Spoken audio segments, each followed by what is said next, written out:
नमस्कार, news India में आप सभी का स्वागत है और आपके साथ मैं हूं आयुषी नेगी। कोरोना वायरस संकट के बीच प्रधानमंत्री नरेंद्र मोदी ने ग्राम पंचायतों के प्रमुखों को संबोधित किया। पंचायती राज दिवस के मौके पर प्रधानमंत्री ने नए ई ग्राम स्वराज पोर्टल और ऐप की शुरुआत की। इस पोर्टल के जरिए ग्राम पंचायतों की समस्या, उनसे जुड़ी जानकारी एक जगह पर मौजूद रहेगी। यहाँ अपने संबोधन में प्रधानमंत्री मोदी ने कहा कि कोरोना संकट से हमें सबक मिला है कि अब आत्मनिर्भर होना काफी जरूरी है। इस दौरान प्रधानमंत्री नरेंद्र मोदी ने कहा कि कोरोना महामारी ने सभी के काम करने के तरीके को बदल दिया है।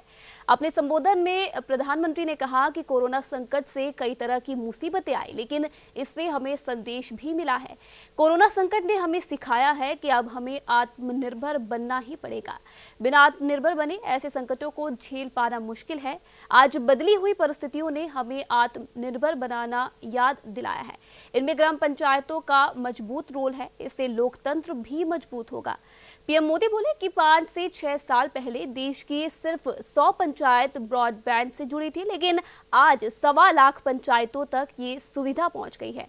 प्रधानमंत्री ने कहा कि जिन वेबसाइट को शुरू किया गया है उसके जरिए गांव तक जानकारी और मदद पहुंचने में तेजी आएगी। अब गांव की मैपिंग ड्रोन के जरिए की जाएगी, जबकि बैंक से ऑनलाइन लेने में भी मदद मिलेगी।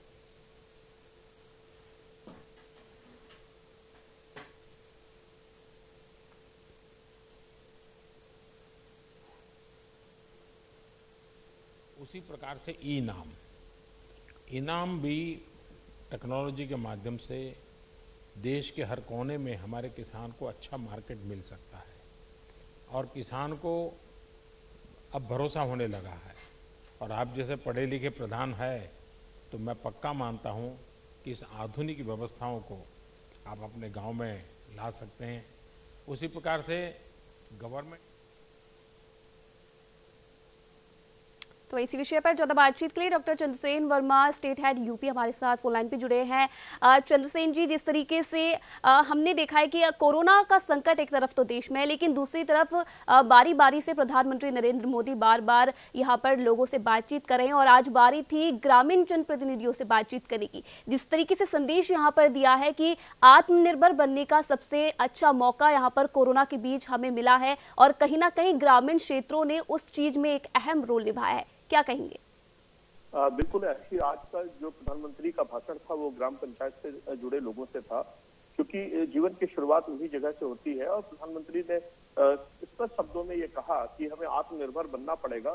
कोरोना ने हमें आत्मनिर्भर बनना सिखाया है।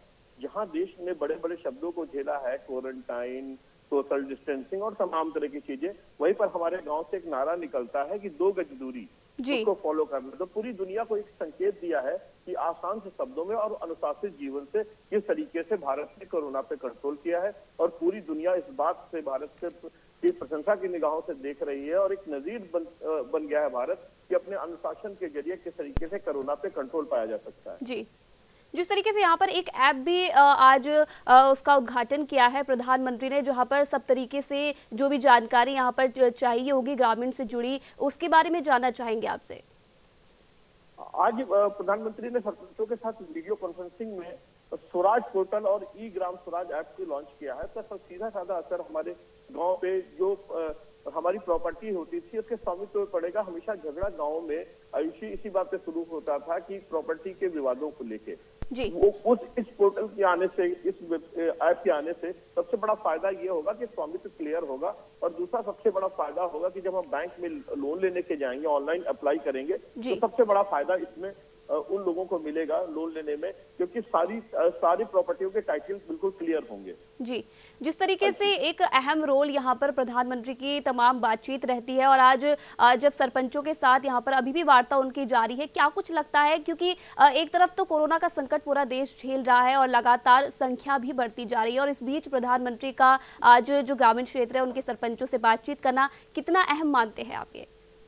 आज प्रधानमंत्री जी ने ये कहा कि आज बदली हुई परिस्थितियों में हमें आत्मनिर्भर बनना सिखाया है। और प्रधानमंत्री ने ये याद दिलाया कि इन ग्राम पंचायतों का मजबूत रोल है, इससे लोकतंत्र भी मजबूत होगा। प्रधानमंत्री ने ये कहा कि 5-6 साल पहले सिर्फ 100 ग्राम पंचायत थी जिनको ब्रॉडबैंड के जरिए से जोड़ा जा सकता था, लेकिन आज 1.25 लाख पंचायतों तक ये सुविधा पहुंच चुकी है कि सीधे, और प्रधानमंत्री जी ने ये भी कहा कि ये बड़े सौभाग्य की बात है उनके लिए कि वो पूरी दुनिया के प्रधानों से बात करते हैं और आज अपने वो सामने बैठे ग्राम प्रधानों से भी बात कर रहे हैं। ये अपने आप में बड़ी बात है।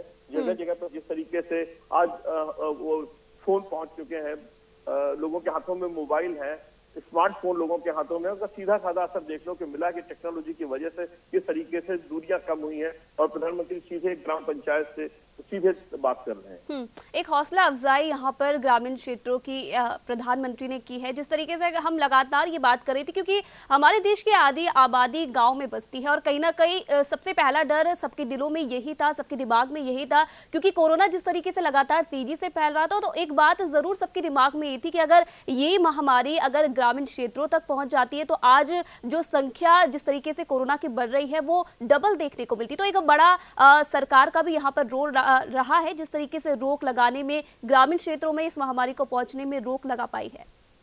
बिल्कुल आयुषी, बहुत बड़ा रोल रहा है और प्रधानमंत्री जी जिस तरह लगातार संबोधित कर रहे हैं उसका बहुत बड़ा असर देखने को मिल रहा है, क्योंकि लोग उनकी बातें सुन रहे हैं। बहुत आसान से शब्दों में वो बता रहे हैं कि किस तरीके से हमें कोरोना पे कंट्रोल पाना है, किस तरीके से हमें अपनी लक्ष्मण रेखा को पहचानना है, हमें सोशल डिस्टेंसिंग का पालन करना है। और एक सोशल डिस्टेंसिंग एक ऐसा माध्यम है जिसके जरिए हम कोरोना पे नियंत्रण पा सकते हैं, उस पर रोकथाम कर सकते हैं। और ये देखने को भी मिला, आज पूरा विश्व भारत की ओर देख रहा है कि किस तरीके से अपने अनुशासन के जरिए और अपने प्रधानमंत्री की बातों को फॉलो करने के बाद में किस तरीके से कोरोना पे कंट्रोल पाया गया है। जी बिल्कुल।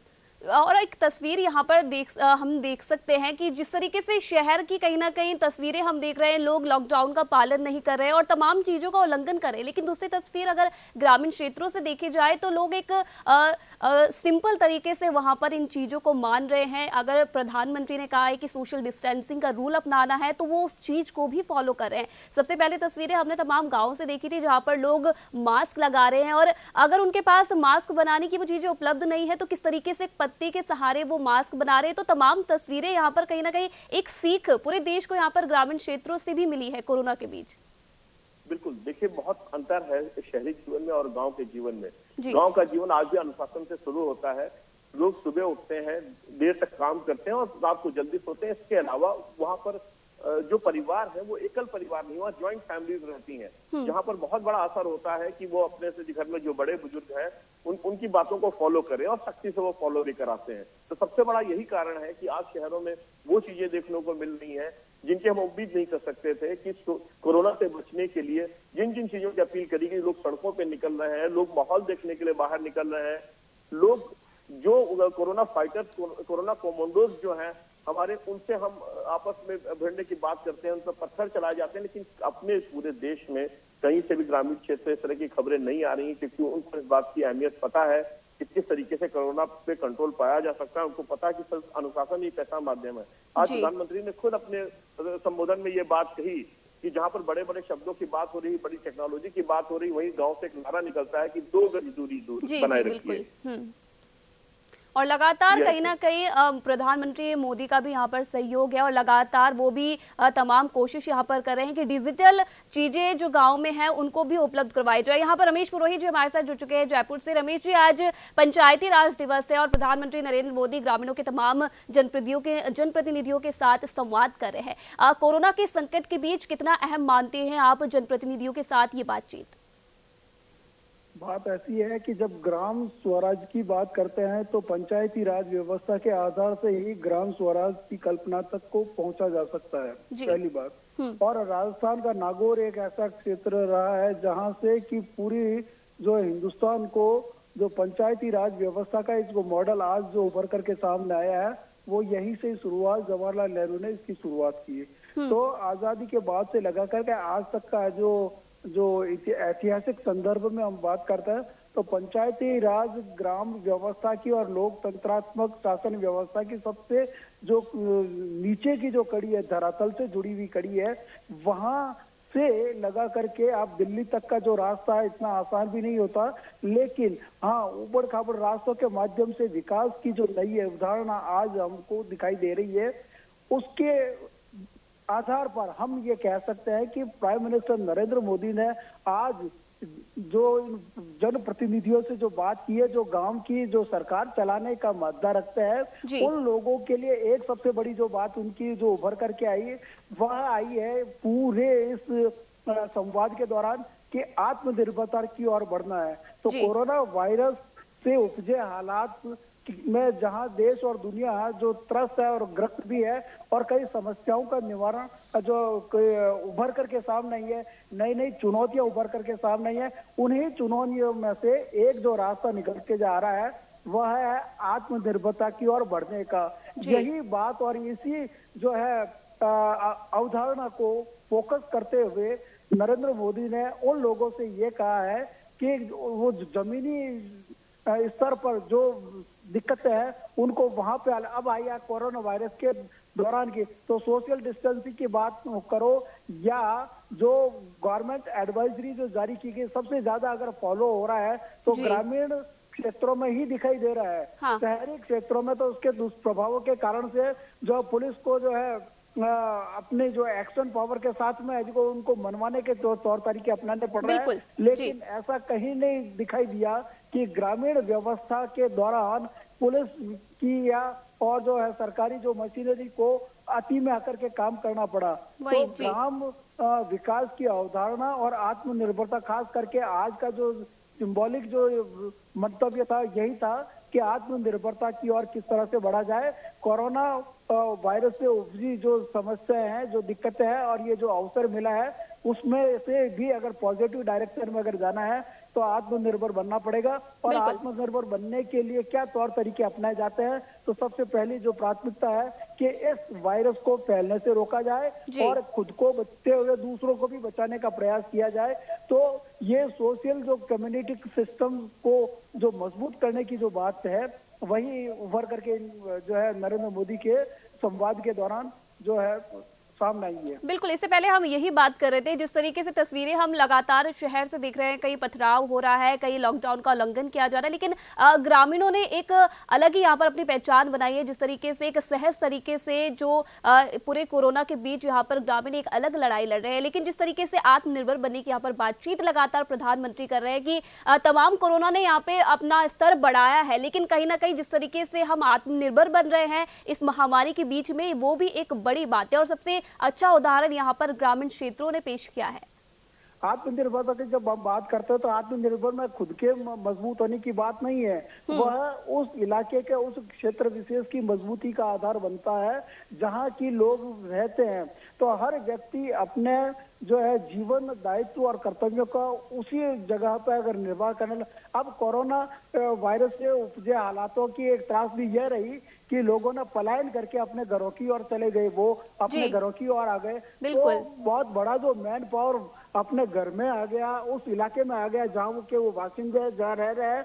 तो संभावना है जो पॉजिटिविटी में अगर आप उसको कन्वर्ट करने की आप बात करते हैं तो वो जो मानवीय जो संसाधन है वहां पे है, वो वहीं से ही अगर इसकी शुरुआत कर दे तो आत्मनिर्भरता की एक और कदम बढ़ सकता है। यही बात जो है इस संवाद के दौरान उभर करके सामने आई कि ग्रामीण स्तर पर किस तरह से ग्राम स्वराज की कल्पना को साकार किया जाए, यह आत्मनिर्भरता की और बढ़ता एक कदम होगा।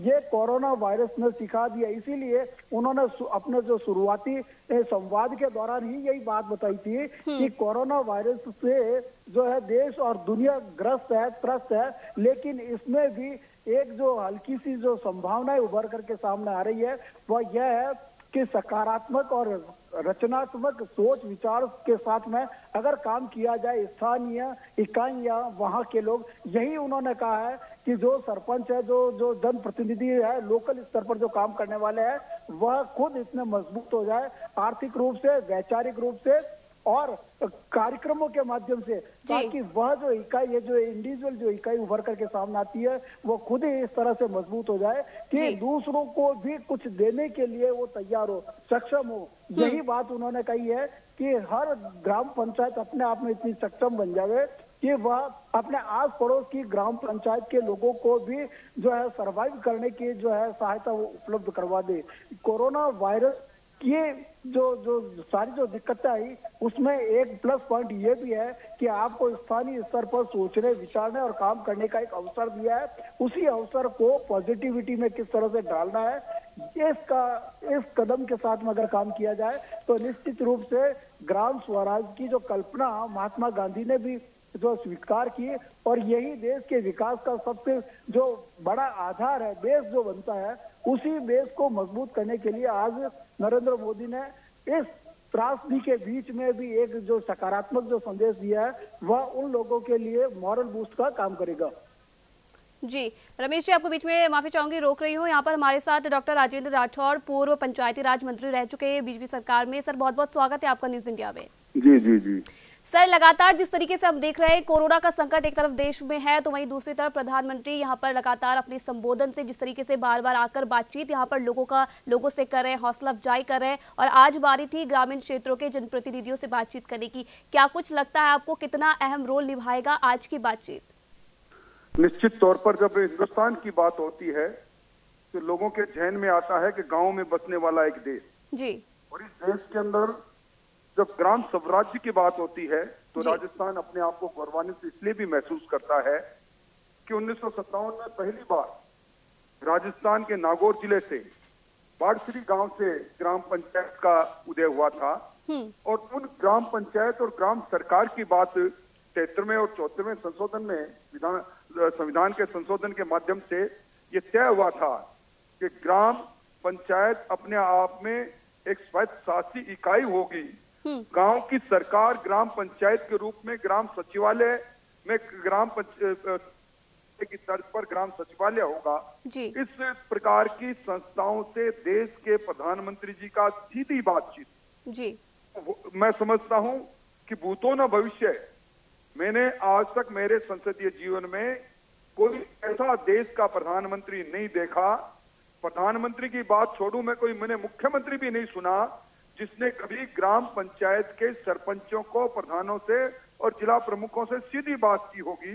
ये बहुत बड़ी बात है, क्योंकि आज गांव के अंदर प्रशासनिक इकाई और गांव के व्यक्ति का अगुवाई करने वाला गांव का सरपंच, पंचायत समिति का प्रधान जी, इनका मनोबल जब कोरोना वायरस से लड़ने के लिए मजबूत होगा और जब इनको लगेगा कि देश के प्रधानमंत्री जी से लेकर और ग्राम पंचायत के पंच तक इस लड़ते हैं, तभी तो हिंदुस्तान में कोरोना हारेगा।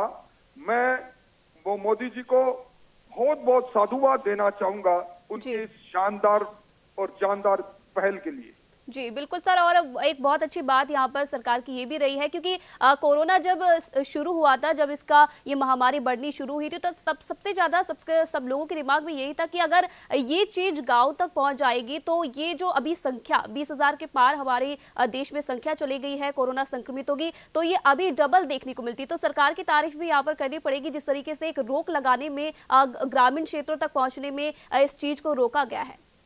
देखिए, मैं इसमें ये बात और जोड़ना चाहता हूं जी कि जब देश के प्रधानमंत्री ने सबसे पहले जनता कर्फ्यू की बात की और उसके बाद कोरोना के योद्धाओं के सम्मान में ताली और थाली बजाने की बात कही, और उसके बाद में जब लॉकआउट 2 अलग अलग चरणों में हुआ, इसकी पालना अगर सर्वाधिक रूप से अनुशासित रूप से हुई है तो गांव के अंदर हुई है।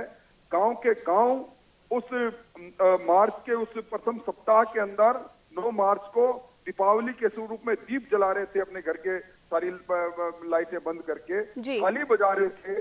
और मैं समझता हूं कि एक सीधा जुड़ाव लगता है कि एक व्यक्ति अपनों से अपनों की बात कर रहा है।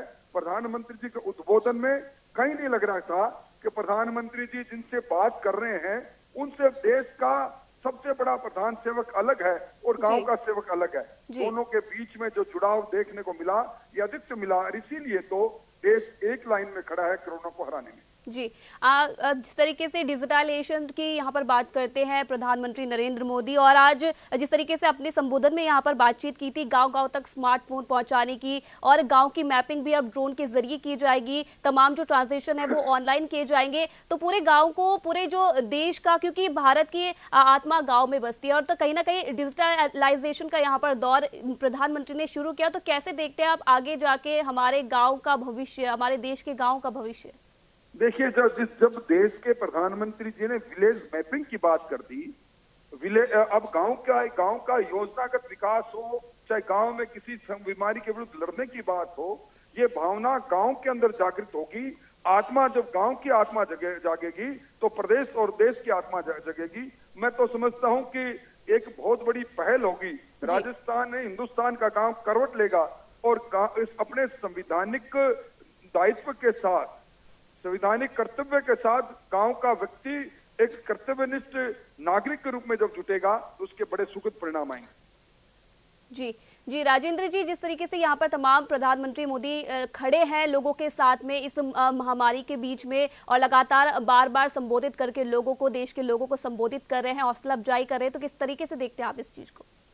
मैं समझता हूँ कि लाल बहादुर शास्त्री और जवाहरलाल जी के बाद में जी, अगर कोई किसी प्रधानमंत्री की देश ने बात सुनी है जी, और देश जिसमें अपना आदर्श और अपना अखबार, अपना अभिभावक देखता है, तो वो नरेंद्र मोदी जी है। और इसी कारण से जब बार बार वो आकर लोग राष्ट्र को संबोधित करते हैं तो पूरा देश ठहर जाता है।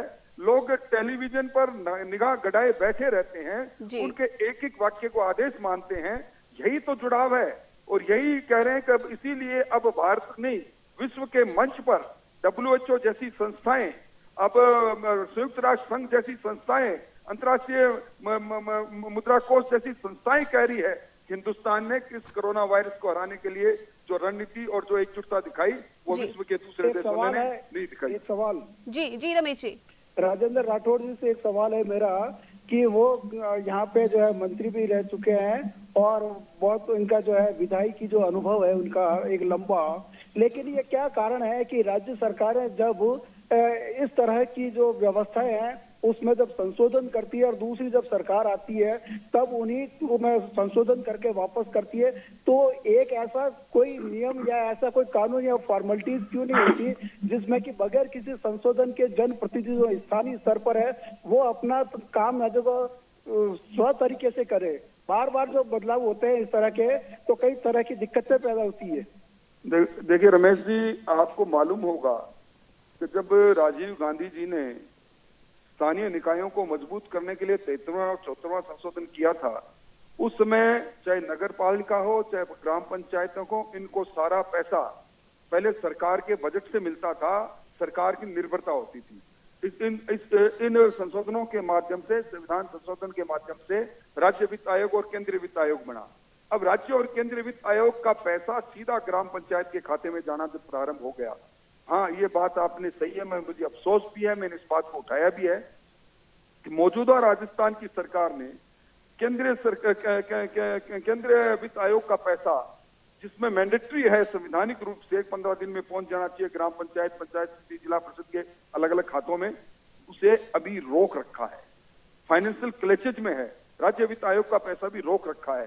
परंतु मैं समझता हूं कि मूलभूत जो काम है उसमें सरकारों को संशोधन करने का अधिकार 73वें और 74वें संशोधन के बाद लगभग समाप्त हो गया। हालांकि ये सही है कि आज पंचायत समिति में बीडीओ है, ग्राम पंचायत के अंदर ग्राम विकास अधिकारी है और जिला परिषद के अंदर सीईओ है, ये कई बार दखलंदाजी करते हैं, परंतु मूल रूप से हर ग्राम पंचायत और पंचायत समिति स्वायत्तता से अपना काम कर सकती है। और इसीलिए हमारे भारतीय जनता पार्टी के कार्यकाल में ग्राम पंचायत और ग्राम पंचायत राज संस्थाओं में एक क्वालिफिकेशन, मिनिमम क्वालिफिकेशन की बात को अहर्ताओं में जोड़ा था, जो इस सरकार ने बदल दी। पढ़ा लिखा सरपंच होगा तो मैं इस बात को उठाना चाह रहा था कि जब आप जनप्रतिनिधियों के जो चयन के जो क्राइटेरिया एक बार अगर बन जाता है और कानून का रूप ले लेता है, नियम और प्रक्रिया का हिस्सा बन जाता है, फिर बार बार अगर उसमें अगर बदलाव होती है तो फिर दिक्कतें पैदा होती है। राठौर साहब, मैं निश्चित तौर पर आपकी इस बात से सहमत हूं। आज जब देश के अंदर साक्षरता का प्रतिशत 80 के आंकड़े को छू रहा है, देश में के अंदर हमारे देश को लोग कहते हैं कि ये देश नौजवानों का देश है, पढ़े लिखे लोगों का देश है, तो कुछ इतनी बड़ी संस्थाएं जिसमें सीधा पैसा आता है तो पढ़े लिखे लोग होने चाहिए, कुछ सरकारें संशोधन करती है। ये मूल रूप से पंचायत राज संस्थाओं और ग्राम स्वराज की आत्मा पर चोट है। जी राजेंद्र जी, जिस तरीके से यहाँ पर आप पढ़े लिखे लोगों के बारे में बात करें, एक सवाल यहाँ पर मेरा ये था, क्योंकि जिस तरीके से अगर हम कोरोना के संकट के बीच तस्वीरें देखें तो जो ग्रामीण क्षेत्रों के लोग हैं वो काफी मजबूती के साथ यहाँ पर इस संकट से लड़ रहे हैं, और इसका नतीजा हमें देखने को भी मिल रहा है कि आज ग्रामीण क्षेत्रों में बहुत कम संख्या कोरोना संक्रमितों की देखने को मिल रही है। लेकिन दूसरी तरफ अगर हम शहरों की हालत देखें तो कहीं ना कहीं संक्रमित मरीजों का आंकड़ा बढ़ता ही जा रहा है। राजस्थान की अगर मैं बात करूं तो आज 2000 के पार ये आंकड़ा पहुंच चुका है। क्या कुछ आपको लगता है मुख्य कारण रहा है दोनों तस्वीरों में? देखिए, ये पहली बार इस देश के अंदर एक अलग अनुभव हो रहा है। जी, आपने सही बात कही कि ये कोरोना वायरस का संक्रमण अभी शहरों पर, खास तौर पर मैं अगर महानगरों की बात करूं, राजस्थान की बात करूं, राजस्थान की राजधानी की बात करूं, मुख्यमंत्री जी के गृह नगर की बात करूं, हमारी शिक्षा नगरी कोटा की बात करूं, अजमेर की बात करूं और उदयपुर की बात करूं, इनमें संक्रमण बढ़ा है। जी। इसके पीछे सब वासियों को नहीं, इसके पीछे एक कारण है। मैं उस बात पर इसलिए नहीं बोलना चाहता कि मेरी बात को कुछ लोग अन्यथा ले जाएंगे। आपने देखा होगा रामगंज से आज बिल्कुल हॉटस्पॉट बना हुआ है, और इसके अंदर की जमात के लोगों ने ये कहना चालू किया कि खुदा इस प्रकार का, खुदा का नाम लेना, इकट्ठे होकर नाम लेना, कोरोना नजदीक नहीं आएगा। कोरोना के नाम पर हमें इकट्ठा करने के लिए रोकने का काम सरकार कर रही है। तो एक वातावरण ऐसा बन गया, और आज उसी का परिणाम हम भुगत रहे हैं, ये सारे शहरी क्षेत्र भुगत रहे हैं। जी, बहुत बहुत धन्यवाद राजेंद्र जी आपका न्यूज इंडिया के साथ जुड़ने के लिए और तमाम बातचीत करने के लिए। फिलहाल यहाँ पे वक्त हो चुका है एक छोटा सी ब्रेक का। चंद्रसेन जी और रमेश जी आप जाएगा मत, बने रहिए हमारे साथ, और फिलहाल वक्त हो चुका है एक ब्रेक का।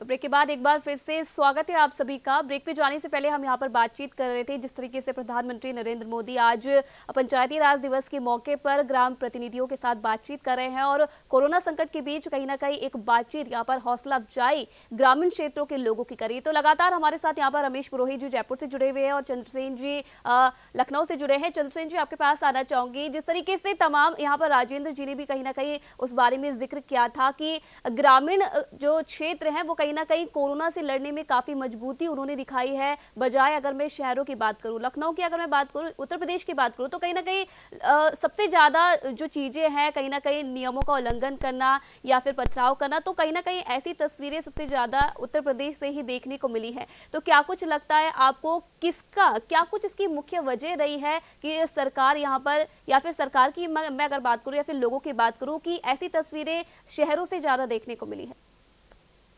आयुषी, पूरा देश इस बात को जानता है कि किस तरीके से नियंत्रण में कोरोना चल रहा था जी। और उसका सीधा साधा लाभ ये है कि पिछले 14 दिनों में उत्तर प्रदेश के कई जिले ऐसे हैं जहां पर एक भी केस नहीं मिला है। इसका साफ साफ कारण है कि जिस तरीके से सरकार ने सख्ती करी है उसका असर देखने को मिला है। जिससे बाराबंकी, प्रयागराज, लखीमपुर खीरी, महाराजगंज, शाहजहांपुर, हरदोई, कौशाम्बी और प्रतापगढ़, ये वो जिले हैं जिसमें से 28 दिन से एक भी मरीज नहीं मिला है। हाँ। और उसका सीधा साधा कारण है कि अगर इतनी सख्ती न की जाती और नियंत्रित उसमें होते, अगर ये तबलीगी जमात के लोग इस तरीके से विध्वंस स्थिति न पैदा करते, कोई नियंत्रण स्थिति और भी होती। याद कीजिए कि अपने देश में पहला केस 30 जनवरी को पाया गया था।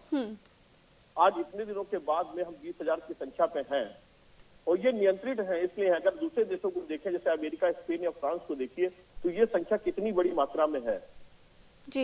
ये बहुत बड़ी मात्रा में संख्या है। जिस तरीके से संक्रामक रोग फैला था उसको नियंत्रण करने में सिर्फ और सिर्फ अनुशासन का पालन करना था, सोशल डिस्टेंसिंग का पालन करना था, और पूरा नियंत्रित तरीके से चल भी रहे थे। नहीं तो आज जो स्थिति है कि पिछले 2 दिन में जहां पर 55 जिले अपने पास थे जहां कोरोना संक्रमक नहीं थे, वो 78 हो गए, यानी कि 22 जिले और ऐसे हो गए हैं जो कोरोना फ्री हैं। ये साफ साफ स्पष्ट तौर पे देखा जा सकता है कि किस तरीके से कंट्रोल किया जा रहा है।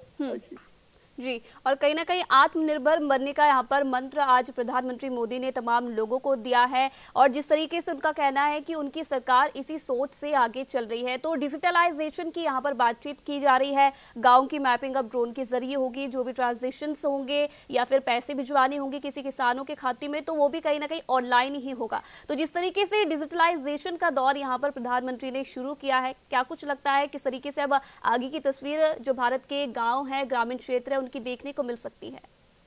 जी बिल्कुल मिलेगी। आज देखिए सबसे बड़ा उदाहरण है कि पीएम मोदी ने सबसे पहला जो बात की वो जम्मू कश्मीर के बारामूला के मोहम्मद इकबाल से बात की। क्या कभी कोई ये सोच सकता था कि देश का प्रधानमंत्री एक ऐसे इलाके में जाके एक ऐसे लोगों से बात करेगा जिसका प्रधानमंत्री तक पहुंचना बहुत मुश्किल है। प्रधानमंत्री ने बोला कि आज उनको इस बात का फक्र है जहां पूरी दुनिया के प्रधान लोगों से बात कर रहे हैं, जो प्रधान सेवक है वहां के उनसे बात कर रहे हैं, वहीं अपने देश के आज उस प्रधान के पास पहुंचते हैं जो देश के एक छोटे से कोने में बैठा हुआ है। तो प्रधानमंत्री ने इस बात की भी पूरी बात सुनी। उसके बाद उन्होंने मोहम्मद इकबाल से कहा कि इसका मतलब कि आप फील्ड में पूरी तरीके से मुस्तैद रहें, क्योंकि जिस तरीके से आप जवाब दे रहे हैं वो सीधे सीधे इस बात को स्पष्ट करता है कि आप फील्ड में गए और आपने जमीनी कार्रवाई की है। कि बड़ी एक खुशी की भी बात लगती है कि प्रधानमंत्री की सेना जो 130 करोड़ लोगों के जो कोरोना कमांडर है या कोरोना वॉलंटियर बोलेंगे उनको, तो 130 करोड़ की संख्या किस तरीके से नियंत्रण किया। सिर्फ एक केस वहां से निकलता है बारामूला से। जी रमेश जी, यहाँ पर प्रधानमंत्री ने एक और बात का जिक्र किया था। प्रधानमंत्री ने कहा कि पूरी दुनिया को ग्रामीण क्षेत्रों ने ये संदेश दिया है कि सोशल डिस्टेंसिंग का नहीं बल्कि 2 गज दूरी का संदेश यहाँ पर दिया है। तो इसे किस तरीके से देखते हैं आप? नरेंद्र मोदी ने जो संवाद स्थापित किया था प्रधान या सरपंचों से या जो है ग्रामीण जनप्रतिनिधियों से, तो इसके कई मायने उभर करके सामने आ रहे हैं। आप संवाद करना है या बातचीत करना एक तरीका हो सकता है, लेकिन आप किस विषयों को उठाते हो और उनसे क्या जो है आउटकम रिजल्ट निकल करके आएगा, इसका भी असर रखने के लोग देखते हैं कि आप संवाद भी करते हो तो संवाद का नतीजा क्या आ रहा है। आज जब उन लोगों से बात किया है और उन लोगों ने अपने क्षेत्रों में जो जो कार्य किए हैं उसकी जो जानकारी सीधी आपके है दिल्ली तक पहुंचती है, तो कई तरह की चीजें उभर करके सामने आई है। खास करके मैं आपसे ये कोरोना संदर्भ की अगर बात करूं तो ग्रामीण स्वास्थ्य सेवाएं किस तरह से वहां पर काम कर रही है, यह भी एक जरूरी पहलू है, क्योंकि कोरोना वायरस से ग्रसित ऐसे लोग नहीं है कि अधिकतर शहरों में या कुछ क्षेत्रों में ही सीमित है। कई गांवों के लोग भी ऐसे हैं जो इस संक्रमण से त्रस्त है, लेकिन उन्होंने अपने खुद के तौर तरीकों से स्थानीय परिस्थितियों के अनुसार जो उनको सामग्रियां उपलब्ध हुई उन्हीं के आधार पर उन लोगों ने जो है इस संक्रमण से मुक्ति पाने का तरीका भी ढूंढा कि किस तरह से अपनी जीवन शैली और जीवन पद्धति को जो है जिया जा सकता है।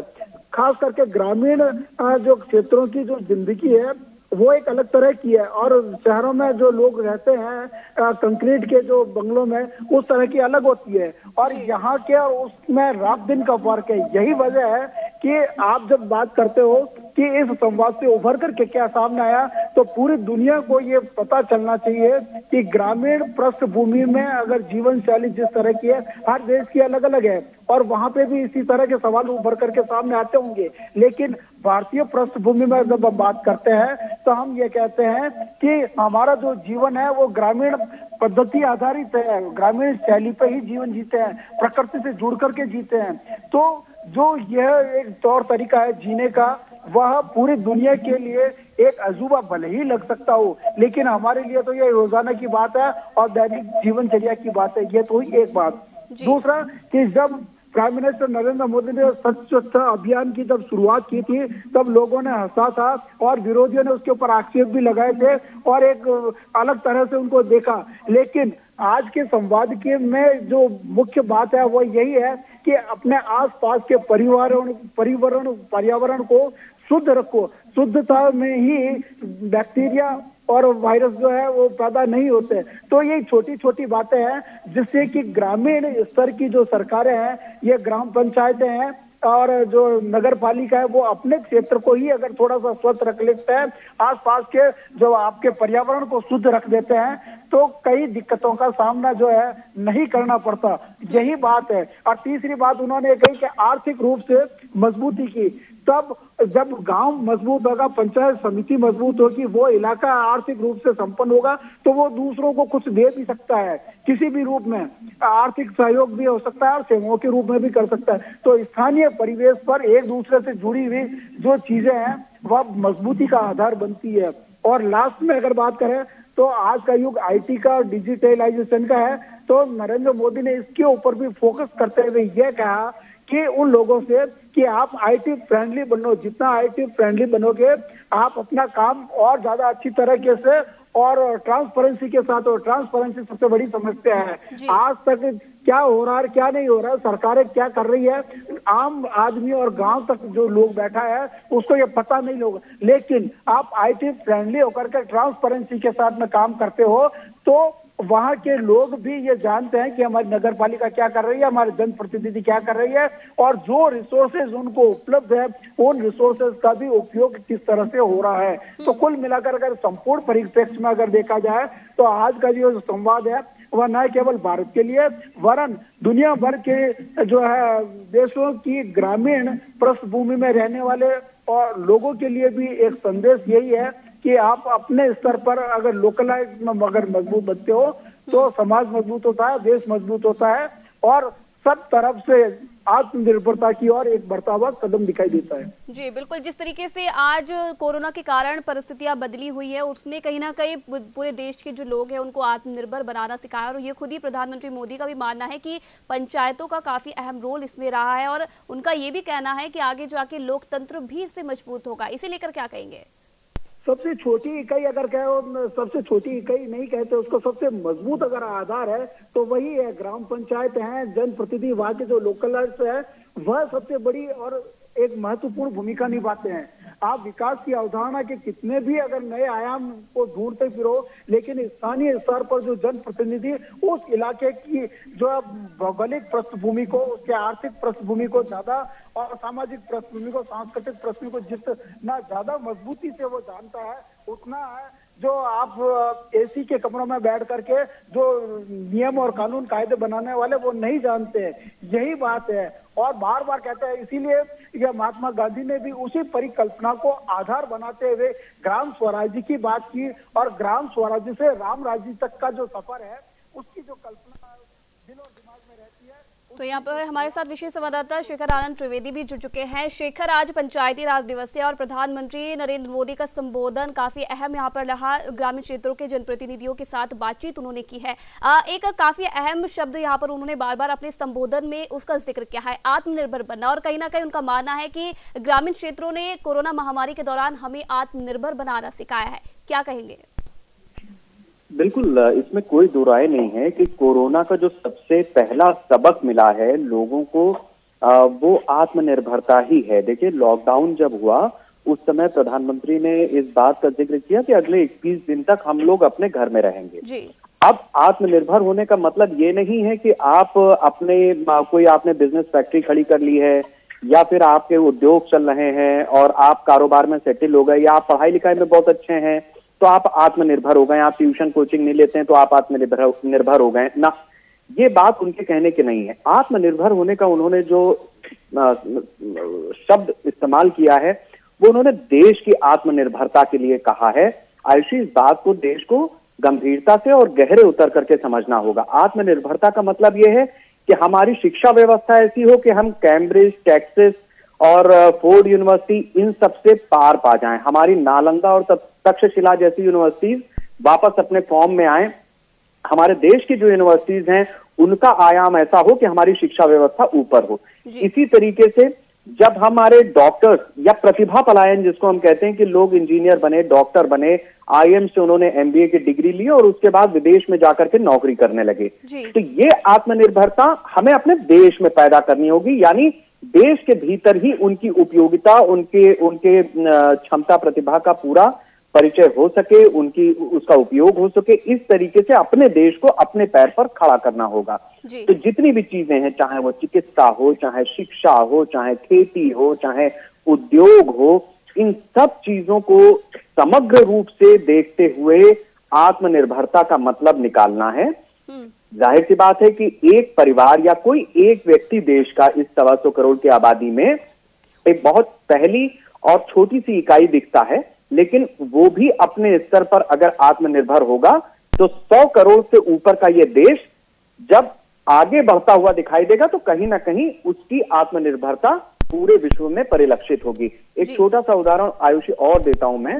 2008 के आसपास जब ग्लोबल मंदी आई थी, उस समय यूपीए की सरकार थी, मेरी कई जगहों पर बातचीत होती थी, मैंने कई स्टोरीज उस समय की थी। तो जो इंडियन बिजनेसमैन थे उनका ये कहना था, खासतौर से रियल एस्टेट, क्योंकि वो सबसे बड़ी बुलबुला फूटा था रियल एस्टेट का यूएस में और मंदी आ गई थी पूरी दुनिया में, लेकिन हिंदुस्तान के बिल्डर्स का उस समय ये कहना था कि हम अभी सेफ जोन में हैं, हमारे उद्योग व्यापार इसलिए प्रभावित ज्यादा नहीं होंगे क्योंकि हमारे यहाँ की इकोनॉमी या जो इन्वेस्टर्स हैं वो इतने ज्यादा प्रॉपर्टी में इन्वेस्ट करने वाले नहीं है जितने अपने छोटे छोटे कामों को करते हैं। कोई खेती करता है, कोई परचून की दुकान करता है, तो वो 1500 square feet, 400 square feet, 200 square feet इस तरीके की जमीनों में इन्वेस्ट करता है और वो अगर लोन लेता है तो भी उसको अदा करके और अपना किनारे हो जाता है। तो आप समझिए कि 2008-9 के आसपास जो ग्लोबल मंदी थी उसमें भी हिंदुस्तान बहुत ज्यादा इफेक्टिव नहीं हुआ था, बहुत ज्यादा प्रभाव उसका नहीं दिखा था। वजह यह थी कि हमारी इकोनॉमी अपने स्तर पर आत्मनिर्भर थी। अब यही चीज, यही आत्मनिर्भरता हर क्षेत्र में हमें दिखानी होगी, देखनी होगी। जी, यहाँ पर चंद्रसेन जी भी हमारे साथ जुड़े हुए। चंद्रसेन जी, जिस तरीके से प्रधानमंत्री नरेंद्र मोदी हर बार यहाँ पर आ रहे हैं, आम लोगों से बातचीत कर रहे हैं, आज भी हमने जिस तरीके से तस्वीर देखी है, आम जनप्रतिनिधियों से यहाँ पर बातचीत की है, तो किस तरीके से आप इस पूरी चीज को देखते हैं कोरोना संकट के बीच में? भारत की बात हो रही है, गांव की बात हो रही है, ग्रामीण इलाकों की बात हो रही है, ग्राम पंचायत की बात हो रही है। तो मैं अपने चैनल के माध्यम से पूरी दुनिया को ये बताना चाहता हूं कि एक ऐसा उदाहरण उत्तर प्रदेश का में छोटा सा महाराजगंज जिला है जी, उसका एक उदाहरण देना चाहता हूं जो पूरी दुनिया के लिए मिसाल होगा। यहाँ पर एक फ्रांसीसी परिवार आता है अपनी 2 बेटियों के साथ, 1 फरवरी को भारत की यात्रा के लिए निकले थे और यहाँ पर आ गए थे।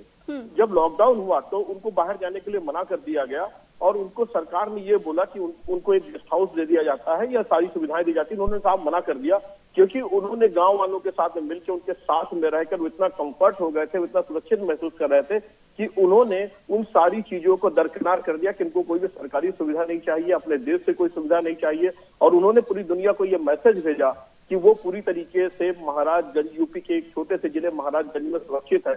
तो चैनल के माध्यम से पूरी दुनिया को ये संदेश जाता है कि उत्तर प्रदेश का एक छोटा से जिले में जब विदेशी परिवार आकर के इस तरीके से सुरक्षित है, वो पूरी तरीके से ये संतुष्ट है कि वो इस जगह पे वो पूरी तरीके से कोरोना से बच सकता है क्योंकि लोग अनुशासन में है, सोशल डिस्टेंसिंग का फॉलो कर रहे हैं और हर वो चीज कर रहे हैं जहां पर वो कोरोना से बच सकते हैं। तो ये पूरी दुनिया के लिए ये उत्तर प्रदेश का जिला महाराजगंज एक मिसाल है, एक उदाहरण है। बिल्कुल, यहाँ पर हमारे साथ उत्तराखंड से ब्यूरो हेड भूपेंद्र गुप्ता जी भी जुड़े हुए। भूपेंद्र जी, प्रधानमंत्री नरेंद्र मोदी का संबोधन, करीब 2.5 घंटे का संबोधन ये रहा, तमाम बातों का जिक्र उन्होंने यहाँ पर किया है, लेकिन एक मेन चीज यहाँ पर रही जिस तरीके से उन्होंने कहा कि ग्रामीण क्षेत्रों के लोगों ने सोशल डिस्टेंसिंग नहीं बल्कि 2 गज दूरी का यहाँ पर संदेश दिया है, जिसने आज कहीं ना कहीं जो संख्या बढ़ रही है, कहीं ना कहीं थोड़ा बहुत उसका योगदान भी रहा है इस संख्या को रोक पाने में। क्या कहेंगे? जी देखिए, इस समय जो है पूरी दुनिया जो है वैश्विक महामारी के जो है नाजुक दौर से गुजर रही है और ऐसी स्थिति में जो है प्रधानमंत्री का बार बार जो है लोगों से बात करना, लोगों की से अपील करना, ये कहीं ना कहीं दर्शाता है कि आपको अपना मनोबल ऊंचा रखना है, अपने उत्साह में कमी नहीं आने देना है। और जो देखिए सबसे खास और अहम बात है कि वो सीधे बात कर रहे हैं, पंचायत के लोगों से सीधे बात कर रहे हैं, जो जान रहे हैं कि आज की डेट में जो है जो सर्वे आया है उस सर्वे में निकल गया कि अगर बात करेंगे तो हमारे यहाँ कृषि प्रधान जो देश हम जिसे कहते हैं वहाँ पे 100 से अधिक ऐसे उत्पाद है, जैसे गेहूं है, चीनी है, गन्ना है, गुड़ है, तिलहन है, दलहन है, इन सब चीजों में हिंदुस्तान पहले या दूसरे नंबर पे आता है। तो ऐसी चीजों पे आदमी का उत्साह न गिरे, आदमी के अंदर जो है इन हालातों से निपटने के लिए जो है कम से कम उसके अंदर एक ऊर्जा का संचार बना है, वो उसको लगातार जो है प्रधानमंत्री नरेंद्र मोदी जो है लोगों को उत्साहित कर रहे हैं और लोगों को ये मैसेज देने का प्रयास कर रहे हैं कि ठीक है, इस समय स्थिति बड़ी नाजुक है, भले हमारी जो है संख्या जो है दिन प्रतिदिन बढ़ रही हो, लेकिन हमें ये बाकी चीजों पर भी फोकस रखना है। क्योंकि देखिए जैसे जैसे ये स्थिति सामान्य अवस्था में आएगी उसके बाद जो है सबसे बड़ा संकट जो है लोगों के सामने रोजगार का होगा, उसके अलावा अपने व्यवसाय को लेकर के होगा। तो ऐसी स्थिति में और ऐसे जो है ऐसे घड़ी में लोग अपना जो है धैर्य ना खोएं, अपना संयम ना खोएं। तो ये एक तरीके से ये प्रधानमंत्री अपना जो है लोगों को उत्साहवर्धन कर रहे हैं, लोगों से अपील कर रहे हैं कि आप जो है ठीक है, आज हालात कमजोर हैं, लेकिन आप इस चीजों को भी देखिए कि आज हमारे पास जो है तमाम संसाधन मौजूद है, हमारे पास जो है हमें जो है एक साथ मिल करके एक साथ खड़े होना है और चीजों को अपनी जो हमारे पास संसाधन है उनको उन पर विश्वास करना और उन्हीं से हमें आगे बढ़ना है। तो ये IoT अपने आप में कहीं ना कहीं प्रोत्साहित करने वाली बात है, उत्साहित करने वाली बात है कि देश का प्रधानमंत्री जो है पंचायत के अधिकारी जनप्रतिनिधियों से बात कर रहा है, उनसे उनका मनोबल बढ़ा रहा है और अपनी जो चीजें हैं उन्हीं अपनी चीजों पे भरोसा है करने की बात कह रहे हैं वो IoT कहीं ना कहीं। और यही बात है, यही वजह है जिस तरीके से लोग अपने प्रधानमंत्री की बात यहाँ पर सुनते हैं। और कहीं ना कहीं ये वजह ये भी मानी जाए कि जिस तरीके से अगर हम शहरों की आंकड़ों की बात करें, कोरोना संक्रमितों की या फिर ग्रामीण क्षेत्रों की बात करें, तो जिस तरीके से ग्रामीणों में बहुत कम संख्या फिलहाल दिखाई दे रही है, उस तरीके से इन सब चीजों ने भी काफी अहम रोल यहाँ पर निभाया है। शेखर भी हमारे साथ जुड़े हुए हैं। शेखर, जिस तरीके से अगर मैं बात करूँ, प्रधानमंत्री नरेंद्र मोदी जब प्रधानमंत्री पहली बार वो बने थे तो कहीं ना कहीं उनका एक सपना था और सबसे पहली चीज उनका ये कह रहा था कि गाँव को डिजिटल बनाना, डिजिटलाइजेशन यहाँ पर लागू करना और ऑनलाइन ट्रांजैक्शन से अगर मैं बात करूं या फिर तमाम जो लोग हैं उन तक स्मार्टफोन पहुंचाने की बात करूं। और आज जो उनका कहना है कि अब जो ड्रोन है उनके जरिए गांव की मैपिंग की जाएगी और आगे जाके और भी डिजिटल यहाँ पर किया जाएगा। तो किस तरीके से आप देखते हैं जो ये दौर यहाँ पर प्रधानमंत्री ने शुरू किया है उसे?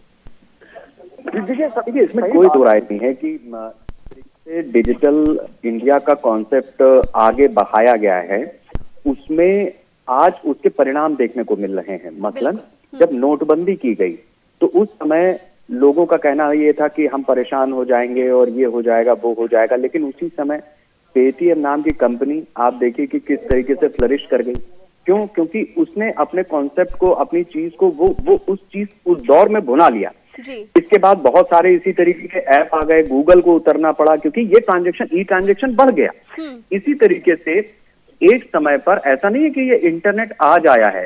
आयुषी, एक दौर वो था जब हम लोगों ने पत्रकारिता शुरू की थी तो हम लोगों के सामने सिस्टम हुआ करता था, लेकिन उससे पहले जो हमारे सीनियर्स हुआ करते थे वो हाथ से अपने आर्टिकल्स लिखते थे और उसकी फिर डमी बनती थी, वो छपता था, उसके अलग अलग तरीके होते थे। इंटरनेट आने के बाद जो सबसे बड़ी चीज हुई वो ये हुई कि आपको लिखने पढ़ने की आसानी हो गई, आपको सूचना संचार में एक जगह पर बैठे बैठे उन चीजों को पहले से कहीं ज्यादा प्रोडक्टिव एंड पे पहुंचाने की सुविधा हो गई। तो ये स्थिति जो है प्रधानमंत्री ने बेहतर समझी और सिर्फ प्रधानमंत्री बने तब की बात नहीं है।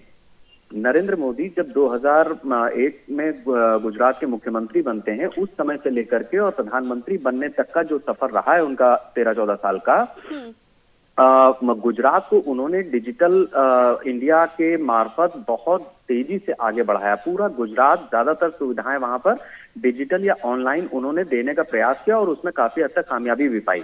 यही वजह थी कि जब डिजिटल इंडिया का प्रमोशन हुआ तो बाकी राज्यों की अपेक्षा गुजरात पहले से आगे दिखाई दिया। इसमें कोई दो राय नहीं। आज अगर हमारी पंचायतें मसलन जुड़ी हुई हैं, मैं आपको एक उदाहरण देता हूँ छोटा सा।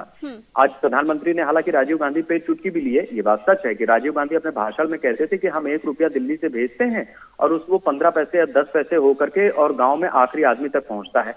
आज डिजिटल इंडिया का सबसे बड़ा फायदा यह है, ई ट्रांजेक्शन का सबसे बड़ा फायदा यह है कि सरकार जो है वो सीधे रुपया लोगों के खातों में ट्रांसफर कर रही है।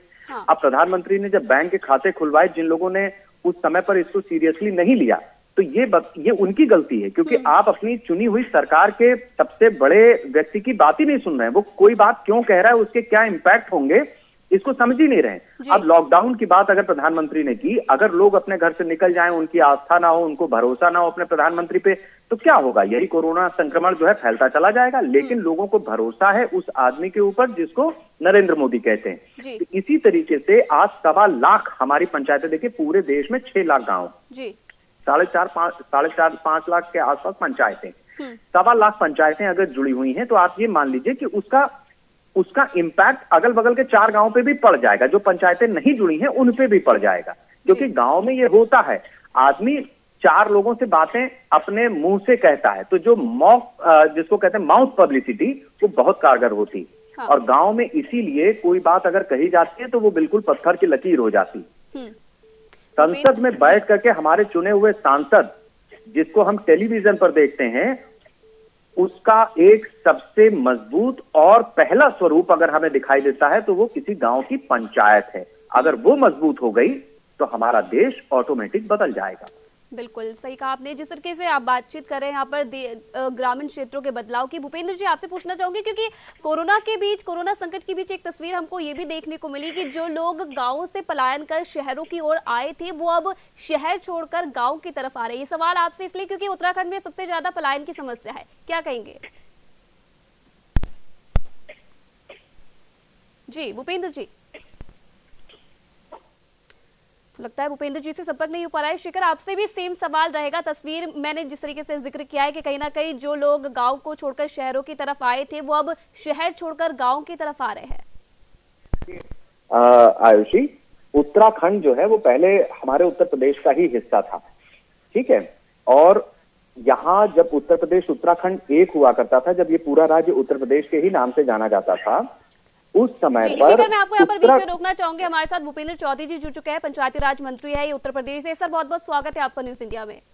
जी नमस्कार, धन्यवाद आपका। सर, जिस तरीके से कोरोना संकट, एक तरफ देश संकट से जूझ रहा है और आज लगातार हम देख रहे हैं प्रधानमंत्री नरेंद्र मोदी बीच बीच में आकर लोगों की हौसला अफजाई कर रहे हैं, और आज यही मौका था ग्रामीण, क्योंकि आज पंचायती राज दिवस भी है और इस बीच आज ग्रामीण जनप्रतिनिधियों से प्रधानमंत्री ने बातचीत की है वीडियो कॉन्फ्रेंसिंग के जरिए। तो किस तरीके से आप देखते हैं प्रधानमंत्री के संबोधन?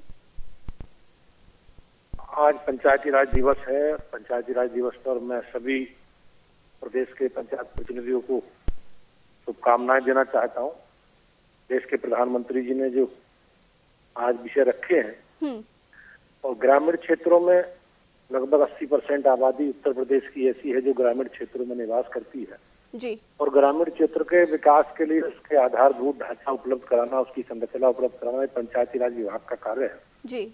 और आज कोरोना जो वैश्विक महामारी है उससे निपटने के लिए भी ग्रामीण क्षेत्रों में हम लोगों ने व्यापक स्तर पर देश के प्रधानमंत्री जी का और उत्तर प्रदेश के माननीय मुख्यमंत्री जी का जो संकल्प है उसे पूरा करने का काम हम लोगों ने किया। ग्रामीण क्षेत्रों में हम लोग अपने सफाई कर्मचारियों के माध्यम से साफ सफाई करा रहे हैं, उनका सैनिटेशन करा रहे हैं। ग्रामीण क्षेत्रों में सभी स्तर पर जाकर ग्रामीण क्षेत्रों में जो लोग बाहर से आए हैं बाद में लॉक टाइम लगने के बाद, तो बाहर उन लोगों को इस सूचना हम लोगों ने पंचायत सेक्रेटरी के माध्यम से और अपने प्रधान के माध्यम से एकत्रित कराकर जिलाधिकारी के माध्यम से शासन को उपलब्ध कराई। सभी ग्रामीण क्षेत्रों में जो प्राइमरी विद्यालय हैं, पंचायत भवन में, उनसे बाहर से आए लोगों के लिए क्वारंटाइन सेंटर हमने बनाए हैं, उनके खाने पीने की व्यवस्था की है जी। सारी व्यवस्था हम लोग करा रहे हैं।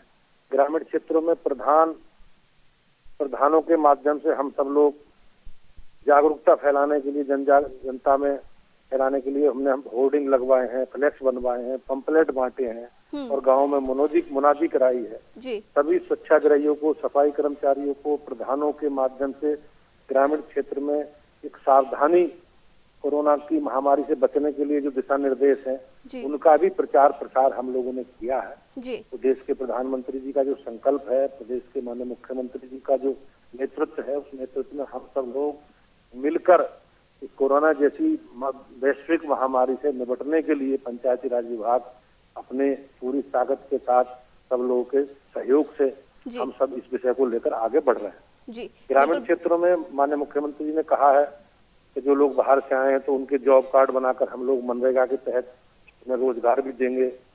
सभी लोगों को माननीय मुख्यमंत्री जी विश्वास है, उनका वो है, निर्देश है कि हम सब लोग ग्रामीण क्षेत्रों में किसी के पास राशन कार्ड है या नहीं, सरकार सबको राशन उपलब्ध करा रही है। हम लोग, आपने देखा होगा ग्रामीण क्षेत्रों में देश के प्रधानमंत्री जी ने भी आरोग्य सेतु ऐप को डाउनलोड करने का आग्रह सभी देशवासियों से, प्रदेशवासियों से किया है। उसको भी हम सब मिलकर ग्रामीण क्षेत्रों में अपने पंचायत सेक्रेटरी, प्रधान के माध्यम से, पंचायत प्रतिनिधि के माध्यम से सभी लोगों से आग्रह कर रहे हैं तो उसको ऐप को डाउनलोड करें और उसकी डेली सूचना निदेशालय स्तर पर यहाँ शासन में लखनऊ आ रही है। तो हम सब लोग मिलकर अपने विभाग के माध्यम से ग्रामीण क्षेत्रों में इस वैश्विक महामारी को बचाने के लिए जो दिशा निर्देश माननीय मुख्यमंत्री जी के हैं, देश के प्रधानमंत्री जी के हैं, उनको हम सब लोग अक्षर से पालन करके ग्रामीण क्षेत्र की आबादी को कोरोना से बचाने के लिए उनके साथ मिलकर हम लोग प्रयास कर रहे हैं। जी बिल्कुल, बहुत बहुत धन्यवाद भूपेंद्र जी आपका न्यूज इंडिया के साथ बातचीत करने के लिए। जी, तो जिस तरीके से आज प्रधानमंत्री नरेंद्र मोदी ने पंचायती राज दिवस के मौके पर जनप्रतिनिधियों के साथ बातचीत की और तमाम बातों का यहाँ पर जिक्र किया, जिस तरीके से कोरोना संकट के बीच काफी अहम रोल यहाँ पर ग्रामीण क्षेत्रों ने निभाया। शेखर हमारे साथ यहाँ पर लगातार जुड़े हुए हैं।